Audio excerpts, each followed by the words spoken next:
आप सभी लोगों का स्वागत है आपके अपने YouTube चैनल में, जिसका नाम है मैथ बाई चंदन शर्मा। आज का जो पेपर है वो है आरआरबी एएलपी का, जो कि 27 नवंबर 2024 को हुआ था। थर्ड शिफ्ट का पेपर है। इसमें क्वांट के जितने भी क्वेश्चन पूछे गए हैं वो सारे क्वेश्चन हम ट्रिक और कॉन्सेप्ट दोनों के साथ डिस्कस करेंगे, जो कि आपके आने वाले आरआरबी एनटीपीसी और ग्रुप डी के एग्ज़ाम के लिए बहुत महत्वपूर्ण होंगे। तो वीडियो को अंत तक जरूर देखिए।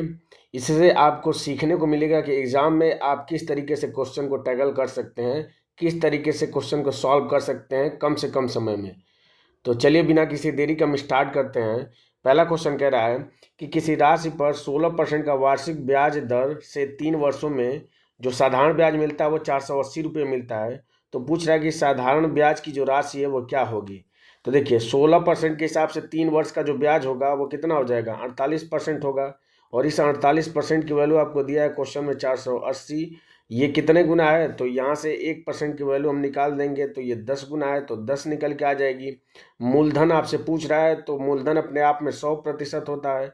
तो जब 1% की वैल्यू 10 है तो 100% की वैल्यू कितनी निकल के आ जाएगी, 1000 निकल के आ जाएगी, जो कि ऑप्शन नंबर 3 में दिया है।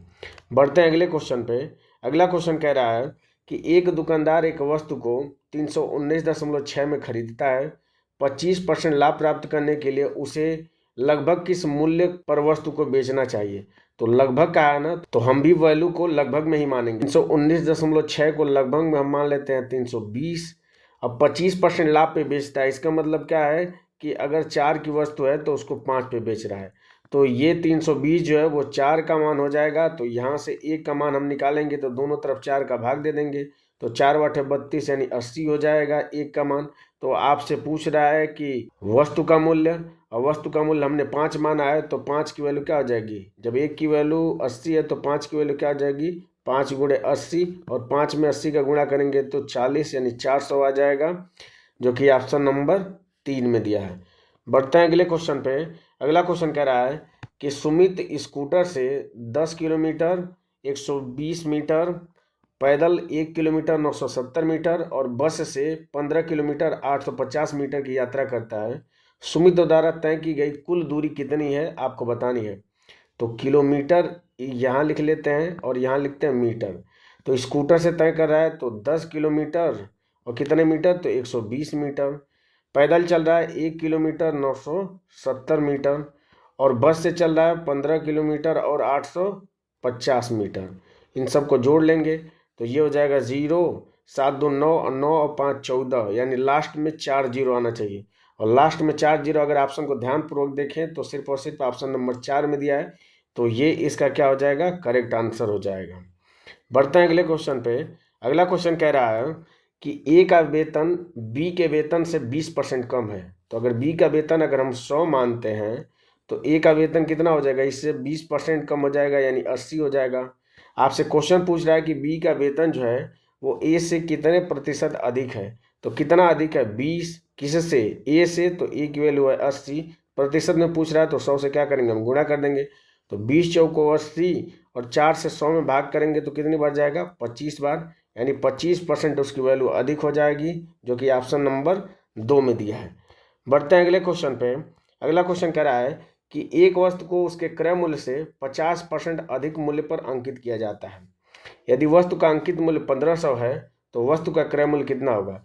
तो 50% अधिक का मतलब क्या है कि अगर 100 रुपये की अगर कोई चीज़ है तो 50% अधिक मतलब 150 रुपये उस पर अंकित किया गया है। और इस 150 की वैल्यू आपको क्वेश्चन में दिया है 1500, कितने गुना है, तो ये 10 गुना है, यानी यहाँ से 1 यूनिट की वैल्यू आ जाएगी 10। आप तो 100 की वैल्यू क्या हो जाएगी, ये भी 10 गुना हो जाएगी। तो 100 में 10 का गुणा करेंगे तो हम 1000 आ जाएगा, ये इसका क्रय मूल्य हो जाएगा, जो कि ऑप्शन नंबर 4 में दिया है। बढ़ते हैं अगले क्वेश्चन पे। अगला क्वेश्चन कह रहा है कि यदि एक घन के एक फलक का परिमाप 48 सेंटीमीटर है तो उसका आयतन कितना होगा। तो जो घन का फलक होता है वो वर्ग के समरूप होता है, तो वर्ग का परिमाप होता है 4 इंटू साइड, ये बराबर हो जाएगा आपका 48 के। यहाँ से ए की वैल्यू निकालेंगे तो 12 चौक 48 हो जाएगा। आपसे पूछ रहा है आयतन, तो हमें पता है घन का आयतन होता है भुजा का क्यूब, यानी ए का क्यूब हो जाएगा। तो 12 का क्यूब करेंगे तो हमें पता है 12 का क्यूब होता है 1728, जो कि ऑप्शन नंबर किस में दिया है, 1 में दिया, ये इसका करेक्ट आंसर हो जाएगा। बढ़ते हैं अगले क्वेश्चन पे। अगला क्वेश्चन कह रहा है कि 10 प्रेक्षणों का औसत 46 है। बाद में यह पता चला कि एक प्रेक्षण को गलती से 142 के स्थान पे 42 पढ़ लिया गया, तो सही औसत क्या होगा?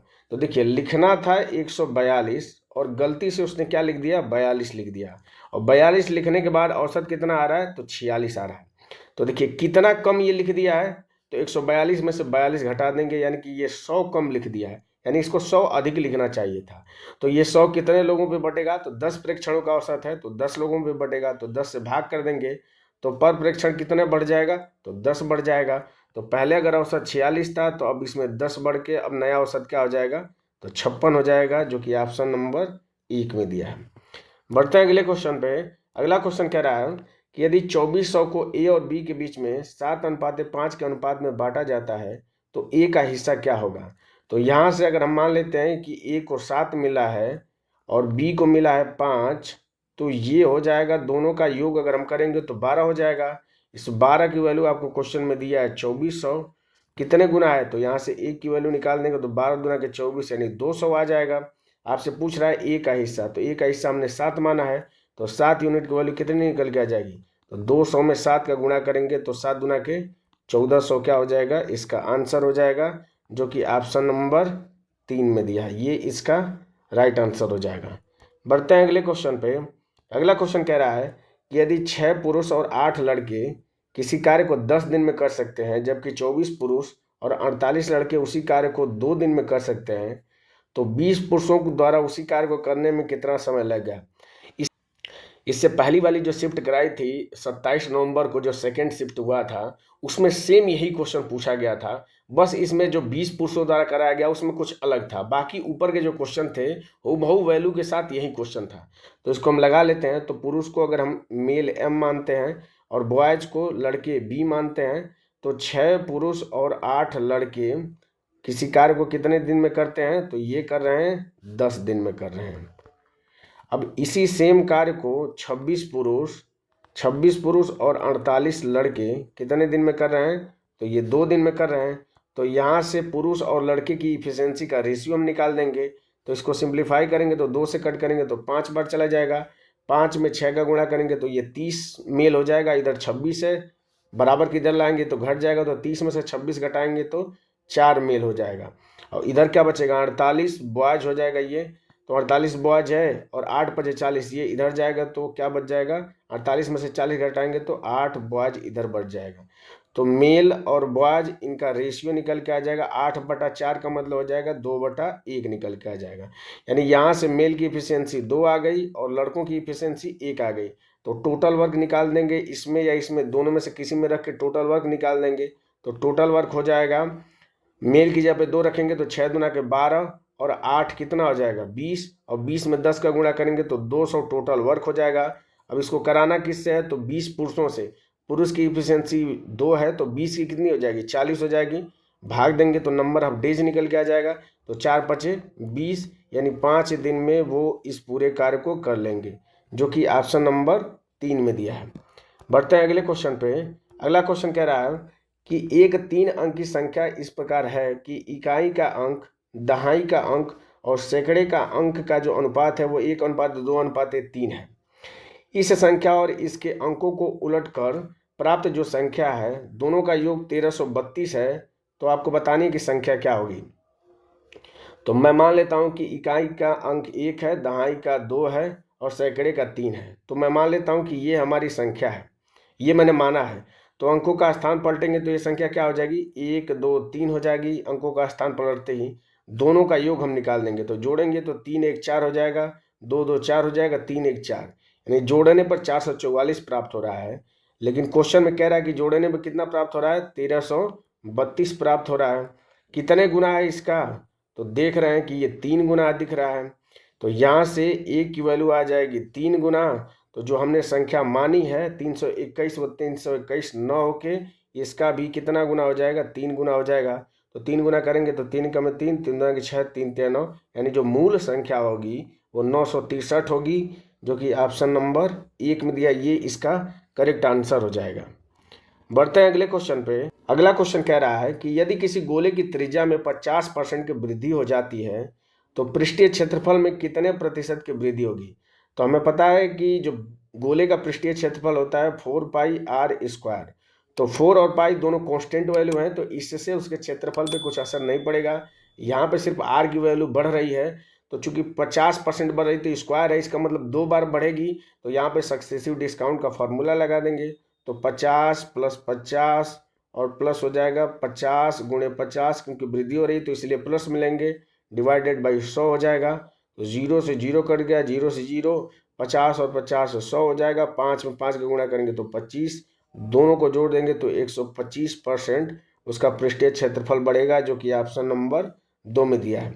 इसको इस तरीके से भी कर सकते हैं कि अगर मान लीजिए कि अगर पहले उसकी त्रिज्या 100 थी तो अब बढ़ के 150 हो जा रही है, ठीक इसी प्रकार दोबारा बढ़ेगी तो 100 से फिर 150 हो जा रही है। बस इसको सॉल्व कर लेंगे तो ये 0 से 0 कट गया, 0 से 0 कट गया। 10 में 10 का गुणा करेंगे तो ये 100 हो जाएगा। 15 में 15 गुणा करेंगे तो 225 हो जाएगा। यानी पहले अगर 100 आ रहा है तो अब बढ़ के 225 हो जा रहा है। तो कितना बढ़ा है? 125 बढ़ा है। तो परसेंट में पूछ रहा है तो परसेंट 125 हो जाएगा। तो इस तरीके से भी इस क्वेश्चन को हम लगा सकते थे। बढ़ते हैं अगले क्वेश्चन पे। अगला क्वेश्चन कह रहा है कि 45 किलोमीटर प्रति घंटा की चाल से यात्रा कर रही एक ट्रेन एक खंबे को 24 सेकंड में पार करती है, तो ट्रेन की लंबाई कितनी होगी। तो ट्रेन की लंबाई यानी एक प्रकार से दूरी हो जाएगी, और दूरी बराबर होता है चाल गुणे समय। तो चाल दिया है 45 किलोमीटर प्रति घंटा है, तो इसको मीटर प्रति सेकंड बदलने के लिए 5/18 से गुणा कर देंगे, इंटू सेकेंड दिया है 24। बस इसको सॉल्व कर लेंगे तो 6 से कट करेंगे तो 6 × 18 और 6 चौको 24 हो जाएगा। 3 से कट करेंगे तो 15 × 45 हो जाएगा। 5 चौको 20 और 20 में 15 का गुणा करेंगे तो 300 मीटर हो जाएगा। तो ये क्या हो जाएगा?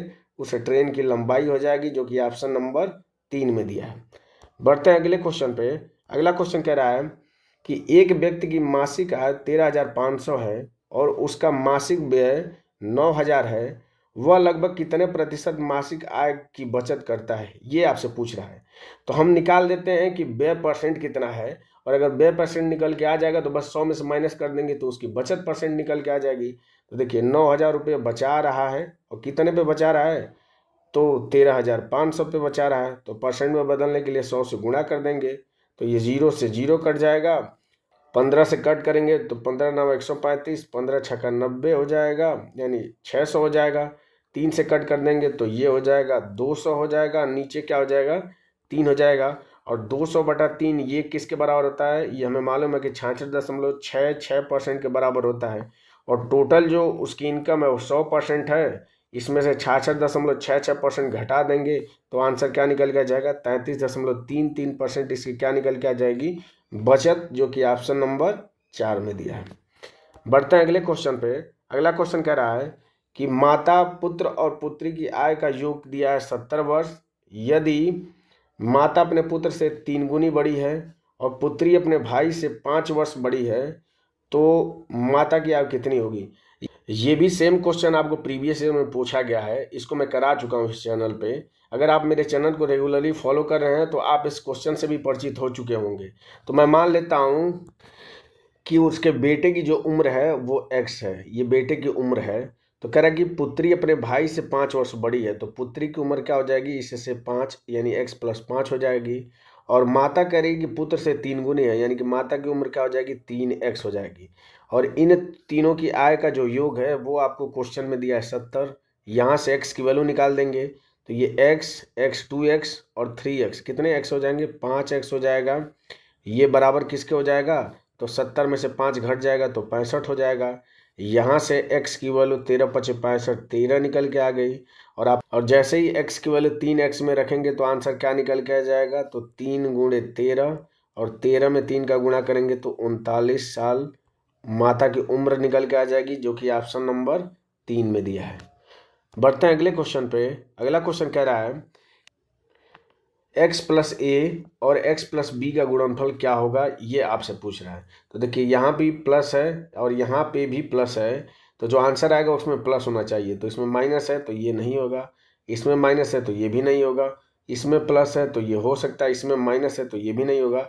तो सिर्फ और सिर्फ ऑप्शन नंबर 3 जो है वो क्या हो जाएगा? इसका करेक्ट आंसर हो जाएगा। नहीं तो आप इसका गुणा कर सकते हैं। तो x प्लस ए, इसमें गुणा करना है x प्लस बी का। तो देखिए x में x का, पहले इसमें इसका गुणा करेंगे तो x में x का गुणा करेंगे तो x स्क्वायर, फिर x का b में गुणा करेंगे तो कितना हो जाएगा, x b हो जाएगा। फिर उसी तरह a का x में करेंगे, फिर a का b में करेंगे तो a का x में करेंगे तो a x हो जाएगा, और प्लस a का b में करेंगे तो a b हो जाएगा। तो ये हो जाएगा एक्स स्क्वायर, और इन दोनों में x कॉमन है तो x कॉमन ले लेंगे तो a प्लस बी हो जाएगा इंटू एक्स हो जाएगा और प्लस ए बी। तो इस तरीके से भी ये आपका आंसर ऑप्शन नंबर 3 ही आ रहा है। बढ़ते हैं अगले क्वेश्चन पे। अगला क्वेश्चन कह रहा है कि 11 के प्रथम 12 गुणजों का औसत क्या होगा। तो इस तरह के क्वेश्चन करा चुका हूं मैं। तो 11 का पहला जो गुणज हो जाएगा वो 11 हो जाएगा, और जो 12वां जो गुणज हो जाएगा वो होगा 11 गुणे 12 होगा। दोनों को जोड़ के डिवाइडेड बाई 2 कर देते हैं। दोनों में 11 कॉमन है तो 11 कॉमन ले लेंगे तो यहाँ 1 बचेगा, यहाँ 12, 12 में 1 जोड़ेंगे तो 13 हो जाएगा, और इसमें 2 से भाग कर देंगे। 13 में 11 से जब गुणा करेंगे तो 1, 3 और ये 4 हो जाएगा। 2 से भाग दे दीजिए तो 2 सते 14, 2 एकम में 2, 2 पचे 10, यानी 71.5 क्या हो जाएगा, इसका औसत निकल के आ जाएगा, जो कि ऑप्शन नंबर 1 में दिया है। बढ़ते हैं अगले क्वेश्चन पे। अगला क्वेश्चन कह रहा है कि निम्नांकित आलेख का अध्ययन कीजिए और दिए गए प्रश्नों का उत्तर दीजिए। जो दंड आलेख है 2015 से 2019 की अवधि के दौरान एक कंपनी के वार्षिक निर्यात को करोड़ में दर्शाया गया है। ये निर्यात करोड़ में है और ये वर्ष है। आपसे क्वेश्चन पूछ क्या रहा है कि वर्ष 2016 मतलब ये 20, और 2018 मतलब 40, औसत निर्यात कितना था ये आपको बताना है। तो 40 में 20 जोड़ेंगे तो 60, औसत निकालने के लिए 2 हैं तो 2 से भाग कर देंगे तो क्या निकल के आ जाएगा, 30 करोड़ औसत निकल के आ जाएगा, जो कि ऑप्शन नंबर 4 में दिया है। बढ़ते अगले क्वेश्चन पे। अगला क्वेश्चन कह रहा है कि 256 के पावर 0.16 गुणे 256 के पावर 0.09 का मान क्या होगा। तो हमें पता है कि जब आधार समान होते हैं तो घात आपस में क्या होते हैं, जुड़ जाते हैं। तो दोनों को 16 में 9 जोड़ेंगे तो क्या हो जाएगा, 16 और 9 25 हो जाएगा। अब इसको मैं लिख सकता हूँ 256 और 0.25, इसको मैं लिख सकता हूँ 25/100 लिख सकता हूँ। इसको सिंप्लीफाई करूँगा तो 25 से कम 25, 25 चौको 100 हो जाएगा, यानी ये लिख सकता हूँ मैं 256 के पावर 1/4 हो जाएगा।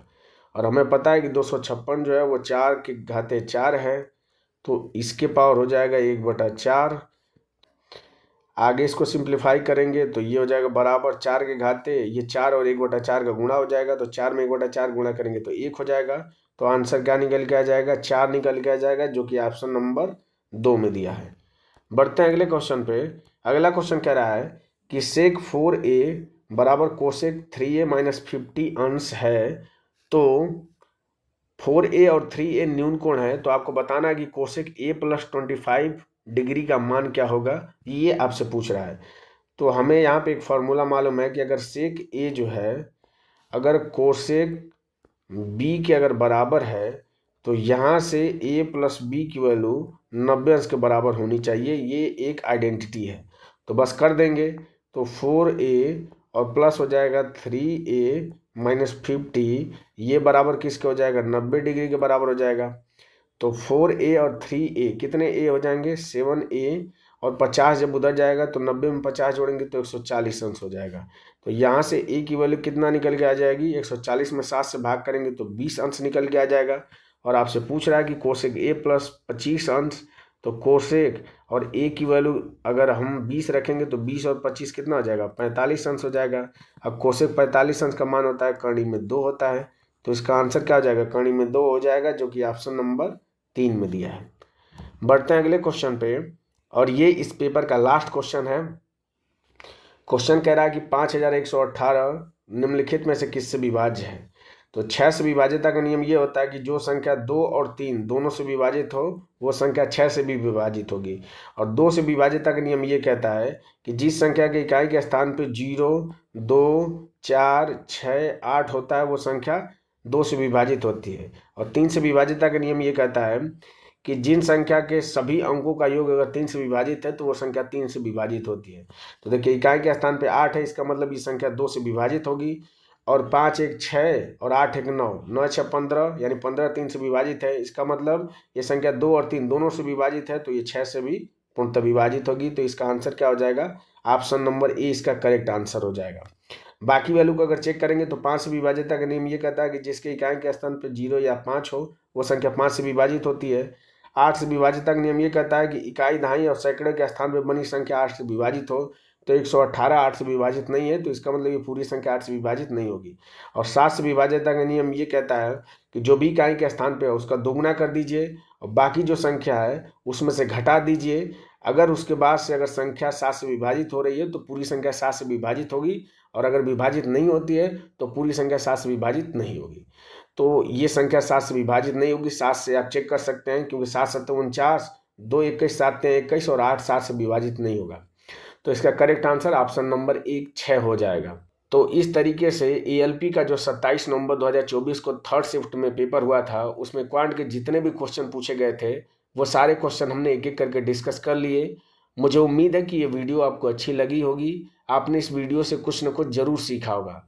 अगर वीडियो पसंद आए तो आप लाइक ज़रूर करें। अगर आप इस चैनल पर पहली बार विजिट कर रहे हैं तो चैनल को सब्सक्राइब करना ना भूलें। मिलते हैं आपसे अगले पेपर में अगली वीडियो के साथ। तब तक के लिए जय हिंद और बाय।